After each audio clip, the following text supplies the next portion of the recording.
नमस्कार, मैं हूँ doctor Divya Kumar, senior consultant obstetrics, gynaecology and infertility at Accord super speciality hospital sector 86 Greater Faridabad. आज हम एक सिंपल टेस्ट के बारे में बात करेंगे जिसको लेके बड़े सारे मिथ्स हैं। और जब ये टेस्ट आपको कहा जाता है करने के लिए तो आप बड़े एप्रीहेंसिव हो जाते हो। इसके बारे में थोड़ा डिटेल में मैं आज बताना चाहूँगी ये टेस्ट है क्या, और ये पेन से वाकई एसोसिएटेड है या नहीं, और इससे हमें क्या क्या जानकारी मिल सकती है और ये कितना इम्पॉर्टेंट है करना। तो ये जिस टेस्ट की मैं बात कर रही हूँ वो है हिस्ट्रोसैल्पिंजोग्राफी। हिस्ट्रो मतलब ये एक एडजेक्टिव है जो हम यूट्रस के लिए यूज़ करते हैं। सैल्पिंजो फेलोपियन ट्यूब्स, या जिसको हम लेमैन्स लैंग्वेज में नले बोलते हैं, उनके लिए यूज़ करते हैं। तो बेसिकली ये जो टेस्ट होता है ये उनके लिए होता है जिन्हें कंसीव करने में प्रॉब्लम हो रही हो, और उनके हम यूट्रस के अंदर की पैथोलॉजी और ट्यूब्स ओपन है या नहीं ये जानने के लिए, इतना ही नहीं ट्यूबो ओवेरियन रिलेशनशिप के बारे में भी ये हमें आइडिया देता है। तो मैं थोड़ा सा आपको ब्रीफ ओवरव्यू देना चाहूँगी। जो फीमेल रिप्रोडक्टिव ट्रैक्ट है ये हमारा यूट्रस होता है, और यूट्रस से कनेक्टेड दोनों साइडों में दो ट्यूब्स होती हैं और उसके नीचे ओवरीज होती हैं। जो नॉर्मल फिजियोलॉजी होता है, हर मंथ दोनों ओवरीज से एग्स रिक्रूट होते हैं, और इनमें से यूजुअली एक, कभी कभी दो ऐसा एग होता है जो फर्टिलाइजेबल होता है। मतलब वो इतना अच्छा होता है यार, इतना उसकी क्वालिटी इतनी अच्छी होती है कि उसमें फर्टिलाइज होने की कैपेसिटी होती है।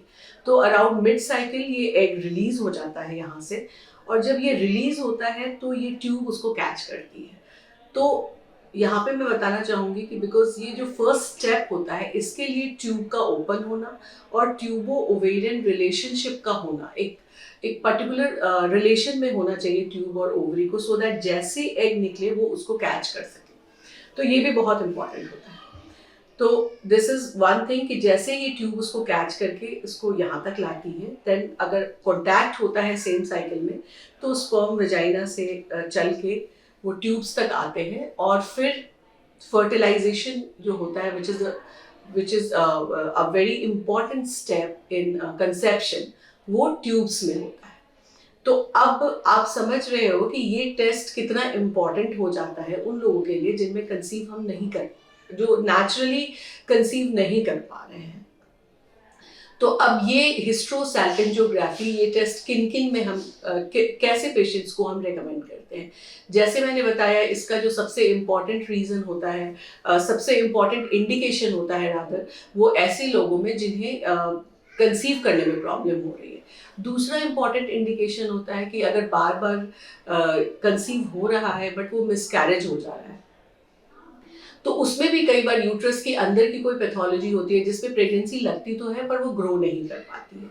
तो इन दो ये सबसे कॉमन इंडिकेशंस होते हैं जब हम हिस्ट्रोसैल्पिंजोग्राफी आपको एडवाइस करते हैं। तो अब मैं आपको बताती हूँ कि ये टेस्ट हम करते कैसे हैं।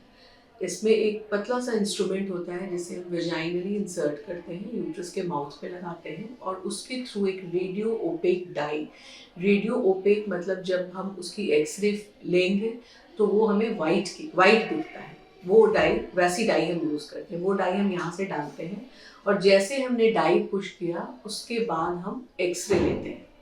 तो इसलिए इसको लेमैन्स लैंग्वेज में कभी कभी कलर्ड एक्सरे भी बोलते हैं। तो वो डाई अगर उसने यूट्रस को आउटलाइन कर दी और उसी टाइम हमने एक्सरे लिया तो हमें यूट्रस के अंदर की पैथोलॉजी पता चल जाती है। देन यूजुअली 3 to 4 एक्सपोजर होते हैं इसमें एक्सरे के। देन जैसे हमने थोड़ा और पुश किया तो वो ट्यूब को आउटलाइन कर लेगी, और थोड़ा और पुश करने के बाद वो ट्यूब से नीचे निकल जाती है, और इसको हम फ्री स्पिल बोलते हैं टेक्निकल टर्म में। तो इसमें डाई डालते हैं और हमें मल्टीपल एक्सपोजर होता है एक्सरे का। नाउ कमिंग टू, इसमें ये प्रोसीजर पेनफुल है या नहीं। पेन की अगर हम बात करें तो अगर आप प्रॉपरली काउंसल्ड हो, आपने पेन के इंजेक्शंस लिए हुए हैं पहले, तो यूजुअली वो सफिशिएंट होता है और उसके साथ आप ये प्रोसीजर करा पाते हो। कभी कभी जिनका पेन थ्रेशोल्ड कम होता है और बहुत ज़्यादा उन्हें एप्रीहेंसिव होते हैं, उनमें हम ये अंडर जनरल एनेस्थीसिया भी करा लेते हैं। बट उस केस में हमें पेशेंट को डे केयर में एडमिट करना पड़ता है, proper anaesthetic, pre anaesthetic investigation होते हैं, प्री एनेस्थेटिक चेकअप्स होते हैं, और उसके बाद हम ये प्रोसीजर कर सकते हैं। अदरवाइज हम ओपीडी बेसिस पे भी ये प्रोसीजर कर सकते हैं।